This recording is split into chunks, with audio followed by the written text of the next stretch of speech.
Almost nobody knows this, and that's why most people ruin the wood. Drilling into the corner is always risky. It cracks, it breaks, it destroys the piece. But this guy discovered a secret technique. No brute force, no guessing. He controls the position, the angle, and the pressure.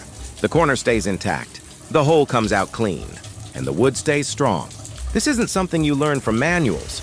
You learn it from experience, or from watching real craftsmen work. This isn't an internet trick. It's real woodworking technique, because wood rewards precision.